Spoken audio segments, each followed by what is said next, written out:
welcome to AirTech කියලා හැමෝම පිළිගන්නවා ඉතින් සාදරයෙන් වෙනද වගේම ඉතින් අද ගෙනල්ලා තියෙන ඔයගොල්ලන් සාමාන්‍යයෙන් ඔයගොල්ලන්ට හැමෝටම අපි හැමෝටම සිද්ධ වෙනවා සාමාන්‍යයෙන් ප්‍රීමියම් ගේම්ස් අර ෆිල්ම්ස් ඒවා ගොඩාක් large files අපිට ගොඩක් වෙලාවට download කරන්න වෙන්නේ Chrome එකේ.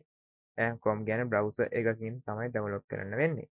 එතකොට ඔයගොල්ලන් දැකලා ඉතින් සාමාන්‍යයෙන් සමහර වෙලාවට ඒ site වල limitations තියෙනවා. ඒ කියන්නේ download limitations තියෙනවා සමහර ඒවා ස්පීඩ් ගොඩාක් අඩු කරලා තියෙනවා. ඒ කියන්නේ ඒවා ස්පීඩ් ඩවුන්ලෝඩ් කරගන්න ඕන නම් ඒගොල්ලන්ගෙන් අපිට බයි කරන්න සිද්ධ වෙනවා. ඉතින් එහෙම නැතත් සමහර වෙලාවට ගොඩාක් ෆයිල්ස් Chrome එකෙන් ඩවුන්ලෝඩ් කරනකොට ගොඩක් ස්ලෝ තමයි ඩවුන්ලෝඩ් වෙන්නේ. සාමාන්‍යයෙන් රිමේනින් ටයිම් එක පෙන්වනවා 8 hours 11 hours වගේ පෙන්වනවා. ඉතින් Chrome එකක් වගේ browser එකකින් ඒ වගේ දෙච්චර වෙලාවක් ෆයිල් එකක් ඩවුන්ලෝඩ් වෙන්න දාන්නේ ගොඩක් රිස්කි. මොකද සාමාන්‍යයෙන් ඒක මැදදී නවතින්න පුළුවන්. ඒතකොට ඩවුන්ලෝඩ් වෙලා තියෙන එක සේව් වෙන්නේ නැහැ. බැරිලා හරි data off වීමකින් හරි මොකක් හරි දෙයකින් ෆයිල් ඩවන්ලෝඩින් එක පෝස් වුණොත් ආය අපිට ඩවුන්ලෝඩ් කරන්න වෙනවා මුල ඉඳලා. ඉතින් අර වගේ large file එකක් එහෙම ඩවුන්ලෝඩ් කරන්න ගොඩක් රිස්කි. ඉතින් අපි බලමු කොහොමද මේ වගේ large file එකක් Chrome එක through ඉක්මනට ඩවුන්ලෝඩ් කරගන්නේ. ඒ කියන්නේ කෙටියෙන් කිව්වොත් කොහොමද ඔයගොල්ලන් Chrome එක ඩවුන්ලෝඩ් ස්පීඩ් එක වැඩි කරගන්නේ කියලා.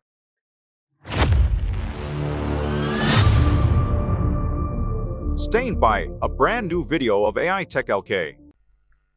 ඉතින් සුපුරුදු පහේ ඔයගොල්ලෝ යන්න browser එකට browser එක කිව්වේ ඔයගොල්ලන් ෆයිල් එක ඩවුන්ලෝඩ් කරන්න බලාපොරොත්තු වෙන browser. හරිද?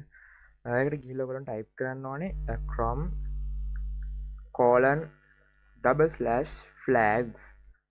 ඔයගොල්ලන් සාමාන්‍යයෙන් වෙන browser එකක් යූස් කරනවනේ browser එකේ නම මෙතනට ගහුවත් කමක් නැහැ. chrome කියලා ගහුවත් ප්‍රශ්නයක් නැහැ. auto search result එකෙන් පස්සේ එතන browser එකේ නමට මාරු වෙනවා auto.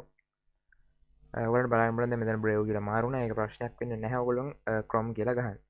ඊට පස්සේ ඔයාලට මෙන්න මේ විදිහට experiments කියලා site එකක් බලා ගන්න පුළුවන්. ඔයගොල්ලෝ මෙන්න මේකේ මෙතන search flags කියන තැන parallel කියලා type කරන්න. හරි ඔයගොල්ලන් බලන්න පුළුවන් මම parallel කියලා භාගයක් type කරපු ගාම මේක filter වෙලා auto ආවා. ඔයගොල්ලන් බලන්න පුළුවන් ඉතින් මෙතන parallel downloading කියලා එකේ නම තියෙනවා. ඒ වගේම පොඩි description එකක් දාලා තියෙනවා enable parallel downloading to accelerate the download speed කියලා. ඒ වගේම පොඩි more details එකක් බලා ගන්න පුළුවන් Mac Windows Linux Chrome OS Android Fascia Lacrosse කියන softwares දෙක තුනටම මේක වැඩ කරනවා.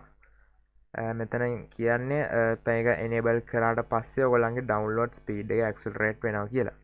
ඉතින් එතනින් පස්සේ ඔයගොල්ලන්ට වීඩියෝ එක අවශ්‍යත් නැහැ. ඉතින් ඔයගොල්ලන්ට මෙතනින් මෙන්න මේක drop arrow එක through මේක enable කරගන්න තියෙන්නේ. ඊට පස්සේ ඔයගොල්ලන්ට message එක බලන්න පුළුවන් your changes will take effect the next time you relaunch the browser කියලා.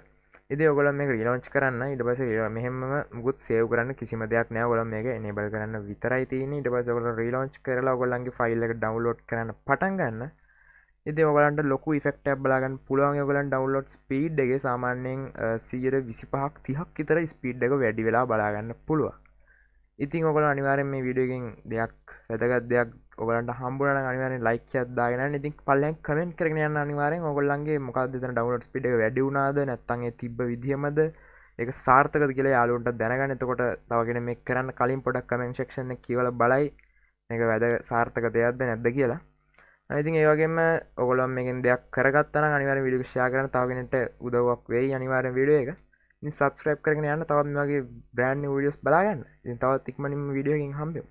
Video host කරපු මම MD boy.